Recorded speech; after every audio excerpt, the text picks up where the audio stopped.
사무엘상 16장 1절로 13절 말씀 제가 읽겠습니다. 여호와께서 사무엘에게 이르시되 내가 이미 사울을 버려 이스라엘 왕이 되지 못하게 하였거늘 내가 그를 위하여 언제까지 슬퍼하겠느냐. 너는 뿔에 기름을 채워 가지고 가라. 내가 너를 베들레헴 사람 이새에게로 보내리니 이는 내가 그의 아들 중에서 한 왕을 보았느니라 하시는지라. 사무엘이 이르되 내가 어찌 갈 수 있으리이까. 사울이 들으면 나를 죽이리이다 하니 여호와께서 이르시되 너는 암송아지를 끌고 가서 말하기를 내가 여호와께 제사를 드리러 왔다 하고 이새를 제사에 청하라. 내가 네게 행할 일을 가르치리니 내가 네게 알게 하는 자에게 나를 위하여 기름을 부을지니라. 사무엘이 여호와의 말씀대로 행하여 베들레헴에 이르매 성읍 장로들이 떨며 그를 영접하여 이르되 평강을 위하여 오시나이까. 이르되 평강을 위함이니라. 내가 여호와께 제사하러 왔으니 스스로 성결하게 하고 와서 나와 함께 제사하자 하고 이새와 그의 아들들을 성결하게 하고 제사에 청하니라. 그들이 오매 사무엘이 엘리압을 보고 마음에 이르기를 여호와의 기름 부으실 자가 과연 주님 앞에 있도다 하였더니 여호와께서 사무엘에게 이르시되 그의 용모와 키를 보지 말라. 내가 이미 그를 버렸노라.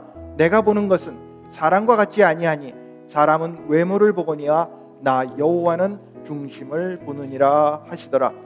이새가 아비나답을 불러 사무엘 앞을 지나가게 하매 사무엘이 이르되 이도 여호와께서 택하지 아니하셨느니라 하니 이새가 산마로 지나가게 하매 사무엘이 이르되 이도 여호와께서 택하지 아니하셨느니라 하니라. 이새가 그의 아들 7을 다 사무엘 앞으로 지나가게 하나 사무엘이 이새에게 이르되 여호와께서 아들을 택하지 아니하셨느니라 하고 또 사무엘이 이새에게 이르되 내 아들들이 다 여기 있느냐. 이새가 이르되 아직 막내가 남았는데 그는 양을 지키나이다. 사무엘이 이새에게 이르되 사람을 보내어 그를 데려오라. 그가 여기 오기까지는 우리가 식사 자리에 앉지 아니하겠노라. 이에 사람을 보내어 그를 데려오매 그의 빛이 붉고 눈이 빼어나고 얼굴이 아름답더라. 여호와께서 이르시되 이가 그니 일어나 기름을 부으라 하시는지라. 사무엘이 기름 뿔병을 가져다가 그의 형제 중에서 그에게 부었더니 이날 이후로 다윗이 여호와의 영에게 크게 감동되니라. 사무엘이 떠나서 라마로 가니라. 아멘.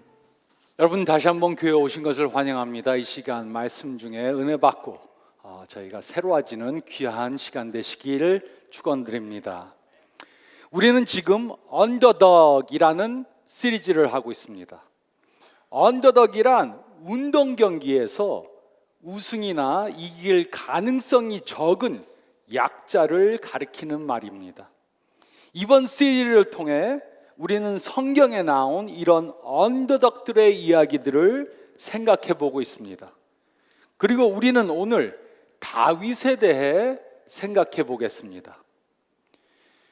누구에게나 한 번쯤은 다른 사람에게 인정을 받지 못했던 경험이 있을 것입니다.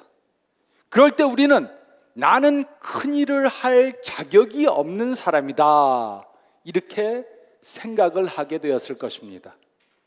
그때가 첫 직장에서 처음으로 일을 시작했을 때일 수 있습니다. 아니면 학교를 처음 갔을 때일 수 있습니다. 어쩌면 그때가 첫 아기를 낳아서 병원에서 집으로 막 데리고 왔을 때일 수 있습니다. 또는 많은 사람들 앞에서 중요한 프레젠테이션을 해야 했을 때일 수도 있습니다. 우리는 누구나 다 한 번쯤은 다른 사람에게 인정을 받지 못해서 나는 이 일을 할 자격이 없는 사람이다 이렇게 생각해 본 적이 있을 것입니다. 성경을 보면 이렇게 인정을 받지 못했던 사람의 이야기가 나옵니다. 그 사람은 바로 다윗이었습니다. 다윗은 이스라엘의 아주 훌륭한 왕이었습니다. 그는 이스라엘을 강대국으로 만들었습니다. 그리고 그는 하나님의 마음에 합한 사람이라는 평가를 받았습니다. 그러나 그도 처음에는 인정받지 못했던 미약한 사람이었습니다. 그는 자신의 아버지에게도 인정을 받지 못했던 언더덕이었습니다. 그리고 우리는 이 이야기를 사무엘상 16장에서 볼 수 있습니다. 하나님께서 이스라엘 나라를 만드셨을 때 이스라엘의 왕은 바로 하나님이셨습니다. 하지만 하나님은 육안으로 볼 수가 없었습니다. 그래서 이스라엘 사람들은 다른 나라처럼 눈으로 볼 수 있는 왕을 달라고 그렇게 하나님께 말했습니다. 그래서 하나님께서는 그들의 요구대로 사울을 왕으로 주셨습니다. 사울은 다른 사람보다 훨씬 더 키가 크고 몸이 컸습니다. 그는 전쟁에서 이스라엘을 승리로 이끌었습니다. 하지만 그는 왕이 된 후에 하나님의 뜻을 따르지 않고 불순종하며 이스라엘을 문제 속으로 이끌고 갔습니다. 결국 하나님께서는 그를 버리시고 다른 왕을 세우시기로 결정하셨습니다. 우리 역시 그때와 비슷한 상황에 살고 있습니다. 요즘 뉴스를 보면 잘못된 리더들에 대한 기사를 쉽게 찾아볼 수 있습니다. 정치인, 교육인, 종교인들이 큰 사회적인 무리를 일으키는 것을 볼 수 있습니다. 이러한 리더들의 스캔들, 불륜, 횡령의 문제는 새로운 것이 아닙니다. 이런 문제들은 사울이 왕이었을 때부터 오늘날까지 계속해서 일어나고 있습니다. 하나님께서는 자신의 아버지에게도 인정받지 못하던 다윗을 택하셔서 그로 하여금 하나님이 주신 큰 일을 하도록 하셨습니다. 그리고 하나님께서는 오늘날에도 하나님의 일을 할 그런 언더덕들을 찾고 계십니다. 다른 사람들에게 인정받지 못하는 그러한 언더덕들을 부르셔서 그의 일을 하도록 맡겨주십니다. 그럼에도 불구하고 우리는 하나님의 부르심을 거절할 수 있습니다. 그 이유는 우리에게는 과거에 다른 사람들로부터 인정을 받지 못했던 경험이 있기 때문입니다. 그렇기 때문에 우리는 어떤 큰 일을 해낼 자격이 없는 언더덕이라 이렇게 생각할 수 있습니다. 하지만 우리는 기억해야 합니다. 하나님께서는 완전한 사람을 찾는 것이 아니십니다.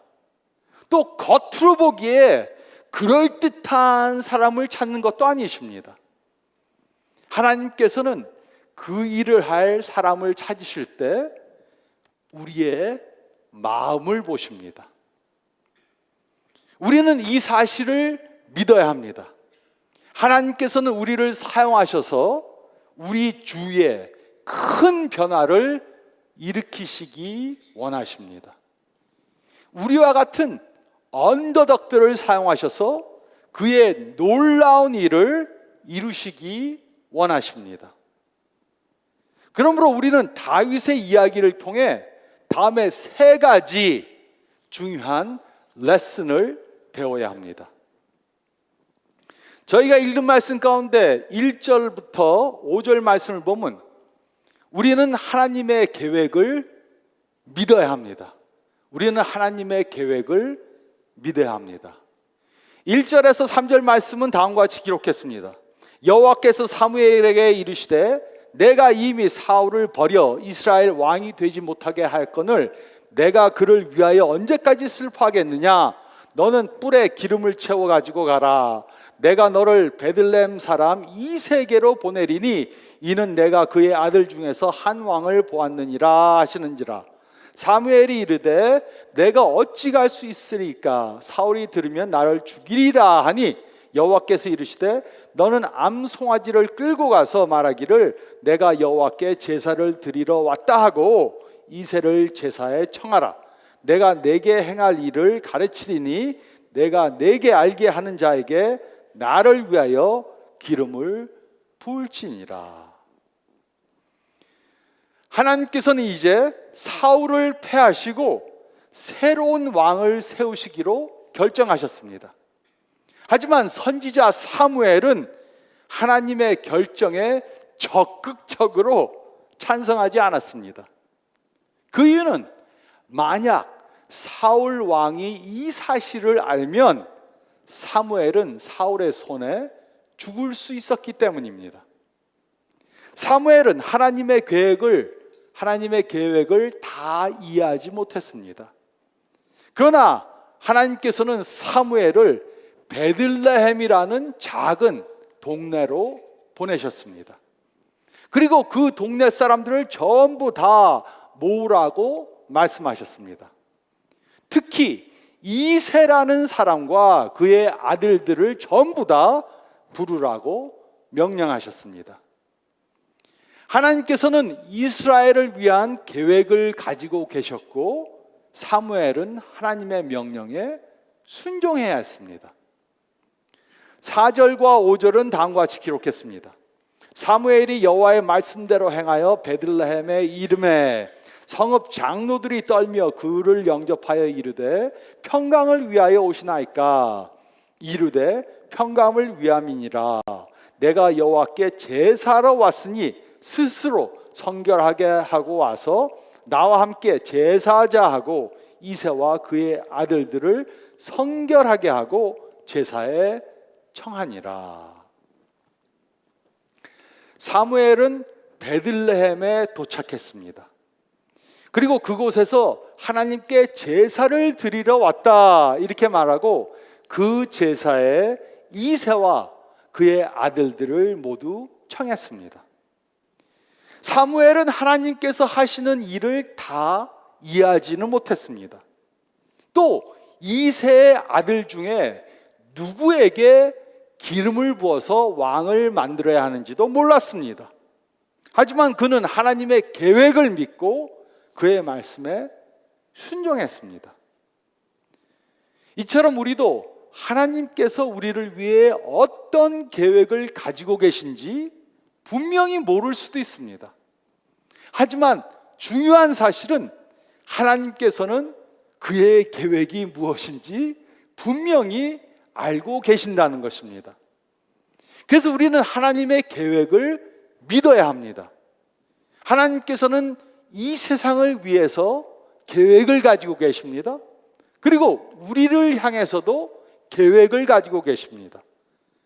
그리고 하나님께서는 모든 일들을 전부 다 그의 계획대로 이루어가고 계십니다.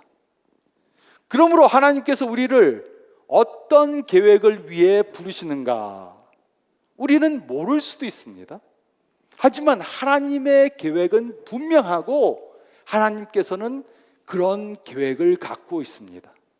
그렇기 때문에 우리는 하나님의 계획을 믿고 하나님께 순종해야 하는 것입니다. 하나님께서는 그의 일을 할 새로운 리더들을 찾고 계십니다. 그리고 우리와 같은 언더덕들로 그 일을 하게 하십니다. 우리가 하나님의 계획을 전부 다 이해하지 못해도 됩니다. 우리는 단지 하나님의 계획을 믿으면 되는 것입니다. 그리고 하나님의 명령에 순종해야 합니다. 우리는 하나님의 계획을 믿어야 합니다. 하나님께서 우리를 위한 계획을 가지고 계신다. 우리는 이 사실을 믿어야 합니다. 또 둘째로 6절에서 10절 말씀을 보면 우리는 외형적인 것을 믿어서는 안 됩니다. 우리는 외형적인 것을 믿어서는 안 됩니다. 6절과 7절은 다음과 같이 기록했습니다. 그들이 오매 사무엘이 엘리압을 보고 마음에 이르기를 여호와의 기름 부으실 자가 과연 주님 앞에 있도다 하였더니 여호와께서 사무엘에게 이르시되 그의 용모와 키를 보지 말라. 내가 이미 그를 버렸노라. 내가 보는 것은 사람과 같지 아니하니 사람은 외모를 보거니와 나 여호와는 중심을 보느니라 하시더라. 이새는 자신의 아들들을 한 명씩 한 명씩 사무엘 앞에 서게 했습니다. 사무엘은 이새의 첫째 아들 엘리압을 보았습니다. 그는 용모가 단정하고 키가 엄청 컸습니다. 그래서 사무엘은 이 사람이 바로 하나님이 택하신 사람이구나 이렇게 생각했습니다. 하지만 하나님께서는 그의 용모와 키를 보지 말라, 내가 그 사람을 택하지 않았다 이렇게 말씀해 주셨습니다. 하나님께 중요한 것은 그 사람의 외모가 아니었습니다. 그 대신 하나님께 중요한 것은 그 사람의 마음이었습니다. 하지만 우리는 많은 경우 이와 정반대로 생각합니다. 우리는 외모에 초점을 두고 마음에 초점을 두지 않습니다. 8절에서 10절은 다음과 같이 기록했습니다. 이새가 아비나답을 불러 사무엘 앞을 지나가게 하매 사무엘이 이르되 이도 여호와께서 택하지 아니하셨느니라 하니 이새가 산마도 지나게 하매 사무엘이 이르되 이도 여호와께서 택하지 아니하셨느니라 하니라. 이새가 그의 아들 7을 다 사무엘 앞으로 지나가게 하나 사무엘이 이새에게 이르되 여호와께서 이들을 택하지 아니하셨느니라 하고, 이새는 그의 7 아들을 전부 다 사무엘 앞에 서게 했습니다. 하지만 하나님께서는 7 아들들을 전부 다 택하시지 않으셨습니다. 그들은 전부 용모가 뛰어났습니다. 외형적으로 볼 때 잘못된 것이 없었습니다. 하지만 그들은 하나님의 마음에 들질 않았습니다. 우리들에게는 외모를 강조하는 경향이 있습니다. 그래서 다른 사람들의 외모를 보고 그 사람을 인정하거나 인정하지 않거나 합니다. 그리고 우리의 자신의 외모를 보고 우리의 자신을 평가합니다. 하지만 하나님께서는 외면적인 것으로 우리를 평가하시지 않으십니다.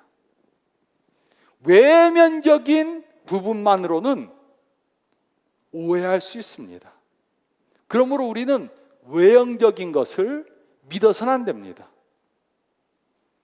우리 중에도 우리 자신의 외형적인 것 때문에 자신이 언더덕이라 이렇게 생각할 수 있습니다. 나는 키가 크거나 너무 작아서, 몸이 말랐거나 살이 쪄서, 피부 색깔이 이래서, 얼굴 생김새 때문에. 한국 사람들은 특히 뭐에다 관심을 둡니까? 곱슬머리라 그러면 안 된다, 옥니 안 된다, 광대뼈가 나오면 안 된다, 이마가 크면 공짜를 좋아한다. 우리는 얼굴을 보고 다른 사람들을 판단합니다. 하지만 이 말씀을 보면 우리는 다른 사람들의 외면적인 것만 보고 그 사람을 인정하거나 인정하지 않으면 안 됩니다. 우리는 우리 자신을 외면적인 것에 의해서 인정하거나 인정하지 않아도 안 됩니다. 하나님께서는 우리의 외모에 초점을 두지 않으십니다. 그 대신 우리 마음에 초점을 두십니다. 그러므로 우리도 우리의 외모에 초점을 두지 말아야 합니다. 보이는 것으로 판단하지 말아야 합니다. 생긴 것과 마음속은 완전히 다를 수 있습니다. 우리는 외형적인 것을 믿어선 안 됩니다. 외형적인 것 때문에 내가 언더덕이다, 나는 이 일을 할 자신이 없다, 나는 다른 사람들이 알아주지 않는 사람이다, 이렇게 평가해서는 안 되는 것입니다. 그리고 마지막으로 저희가 읽은 말씀 가운데 11절에서 13절까지 말씀을 보면, 세 번째로 우리는 성령의 역사하심을 믿어야 합니다. 우리는 성령의 역사하심을 믿어야 합니다. 이 당시 상황을 상상해 보시기 바랍니다. 먼저 이새의 입장에서 상상해 보시기 바랍니다. 7 아들들을 쭉 줄을 세워서 사무엘에게 다 보여주었는데 전부 다 퇴짜를 받았으니 얼마나 창피한 일입니까? 또 사무엘의 입장에서 상상해 보시기 바랍니다. 이새가 7 아들을 데리고 와서 한 명씩 다 세웠는데 7명에게 전부 다 퇴짜를 놓았습니다. 이상하지 않습니까? 하나님은 이새의 아들 중에서 왕을 세우겠다고 분명히 말씀하셨는데 전부 다 퇴짜를 놨습니다. 사무엘은 할 수 없이 이새에게 질문을 했습니다. 11절과 12절은 다음과 같이 기록했습니다. 또 사무엘이 이새에게 이르되 내 아들들이 다 여기 있느냐? 이새가 이르되 아직 막내가 남았는데 그는 양을 지키나이다. 사무엘이 이새에게 이르되 사람을 보내어 그를 데려오라. 그가 여기 오기까지는 우리가 식사 자리에 앉지 아니하겠노라. 이에 사람을 보내어 그를 데려오매 그의 빛이 붉고 눈이 빼어나고 얼굴이 아름답더라. 여호와께서 이르시되 이가 그니 일어나 기름을 부으라 하시는지라. 이상했습니다. 아들 7이 다 섰는데 하나님께서는 다 아니다 이렇게 말씀하셨습니다. 그래서 사무엘은 할 수 없이 이새에게 혹시 또 다른 아들이 더 있느냐 이렇게 물었습니다. 이새는 지금 밖에서 양을 치고 있는 별 볼 일 없는 막내 아들이 하나 더 있다고 이렇게 말했습니다.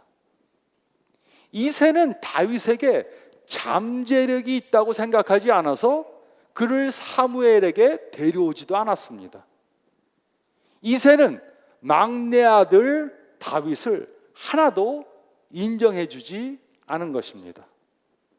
하지만 사무엘은 그를 데려오라고 명령했습니다. 다윗이 사무엘 앞에 서자 하나님께서는 그가 바로 왕이 될 사람이다 이렇게 말씀해 주셨습니다. 다윗은 건강하고 혈색이 좋고 눈이 부리부리하고 미남이었습니다. 하지만 하나님께서는 그의 용모를 보고 그를 택하신 것이 아니었습니다. 그 대신 하나님께서는 그의 마음을 보신 것입니다.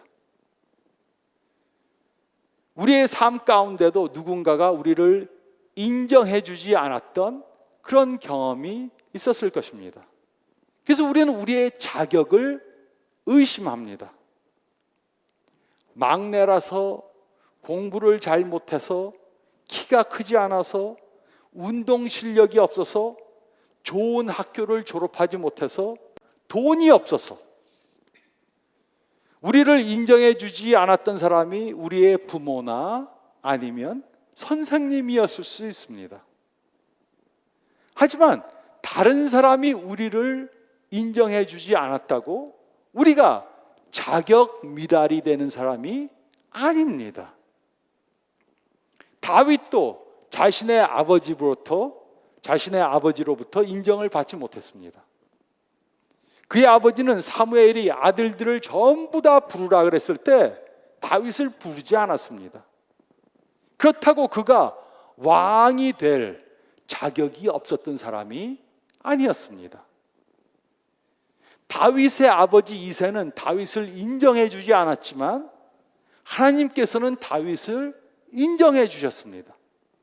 그래서 하나님께서는 그를 택하셔서 이스라엘의 왕으로 삼으셨습니다. 그리고 다윗은 이스라엘을 강대국으로 만들었습니다. 그리고 결국 그의 후손을 통해 예수님이 탄생하시게 된 것입니다. 하지만 다윗은 처음에는 인정받지 못하던 언더덕이었습니다. 다윗의 아버지 이새는 다윗을 자격 미달자로 보았습니다. 그러므로 우리 역시 오늘 이 순간에 새롭게 시작할 수 있습니다. 전에는 인정을 받지 못했고 전에는 자격이 없었다고 생각했을지라도 오늘부터는 우리가 새롭게 시작할 수 있습니다. 그것이 어떻게 가능합니까? 긍정적으로 생각한다고 되는 것입니까? 아니면 과거를 잊는다고 되는 것입니까? 그것이 아닙니다. 13절은 다음과 같이 기록했습니다. 사무엘이 기름 뿔병을 가져다가 그의 형제 중에서 그에게 부었더니 이날 이후로 다윗이 여호와의 영에게 크게 감동되니라. 사무엘이 떠나서 라마로 가니라. 사무엘이 다윗에게 기름을 부어서 안수했습니다. 그때 하나님의 영이 다윗에게 임해 그를 감동했습니다. 그러므로 다윗이 이제 이후로 엄청난 일을 할 수 있었던 것은 그의 실력이 뛰어나서가 아닙니다. 그가 엄청난 일을 할 수 있었던 것은 하나님의 영, 즉 성령이 그와 함께 하셨기 때문입니다. 다윗과 같이 우리도 하나님의 영을 믿고 의지해야 합니다. 우리의 실력이나 기술이나 지식을 믿고 의지해서는 안 됩니다. 물론 우리의 실력이나 기술은 향상시켜야 합니다. 그렇다고 우리의 기술이나 실력만을 믿고 의지해서는 안 됩니다. 그 대신 우리는 성령의 능력을 믿고 의지해야 하는 것입니다. 신약 성경은 우리가 예수님을 믿을 때 하나님께서는 우리 안에 성령을 부어주셨다고 말하고 있습니다. 우리는 이것을 성령 세례라고 말합니다. 예수님을 믿을 때 하나님께서는 성령을 우리 안에 부어주시고 우리는 성령 세례를 받았습니다. 그리고 성령님은 지금 우리 안에 거하시고 계십니다. 예수 믿는 사람들 안에는 전부가 성령님이 거하고 계십니다. 그래서 성령님께서는 우리를 통해 역사하십니다. 그리고 우리는 하나님의 초자연적인 일을 하는 도구가 됩니다. 병이 있는 사람을 위해 기도하면 병이 나음을 입을 수 있습니다. 예수님을 모르는 사람에게 복음을 전하면 그 사람의 영안이 열리고 그 사람이 예수님을 믿고 구원을 받을 수 있습니다. 또 예수님의 말씀으로 다른 사람들을 격려하면 우울증에 빠졌던 사람이 용기를 되찾을 수 있습니다. 우리 안에 거하시는 성령님을 통해 우리는 이런 놀라운 일들을 할 수 있는 것입니다.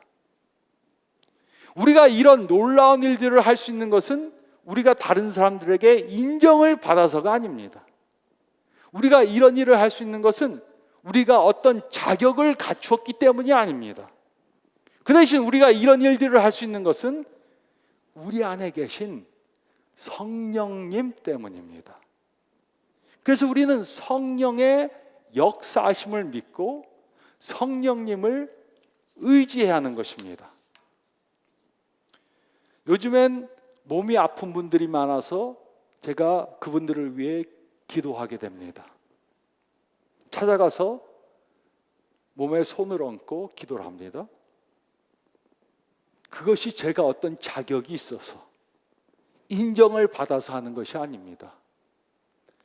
저는 이 사람을 고칠 수 없지만 저의 안에 계신 성령님이 저를 통해 역사하시면 병도 나음을 얻을 수 있다는 사실을 믿기 때문입니다. 성령님이 역사하시면 우리를 통해서 어떤 일도 다 이루어지게 하십니다. 우리는 성령의 역사하심을 믿고 하나님이 우리에게 어떤 일을 주실 때 순종하고 나가야 하는 것입니다. 우리는 과거에 어떤 사람에게 인정받지 못한 그러한 경험이 있을 수 있습니다. 그래서 우리는 우리 자신을 보고 나는 큰 일을 하기에 자격이 없는 사람이다. 이렇게 생각할 수 있습니다.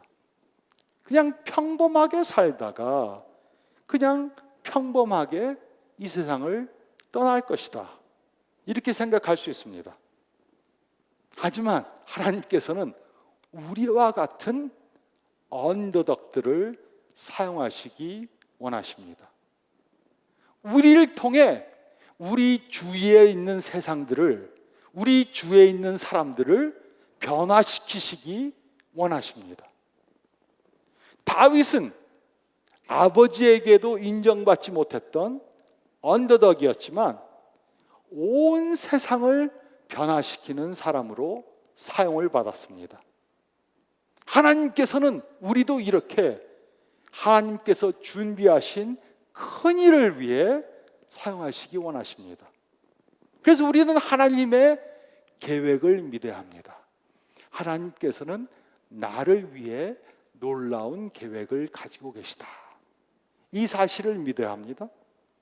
또 우리는 우리 자신들을 외형적인 것으로 판단해서는 안 됩니다. 나는 이렇게 생겨서, 나는 키가 이래서, 나는 건강이 이래서, 나는 나이가 들어서, 외형적인 것으로 우리를 판단해서는 안 됩니다.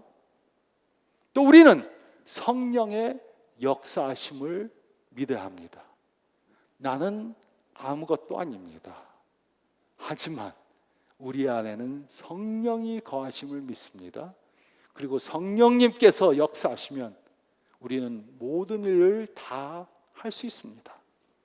우리는 성령의 역사하심을 믿어야 합니다. 이렇게 하나님께 인정받음으로 하나님께 크게 쓰임받는 저와 여러분들이 되시기를 우리 주님 예수 그리스도의 이름으로 축원드립니다.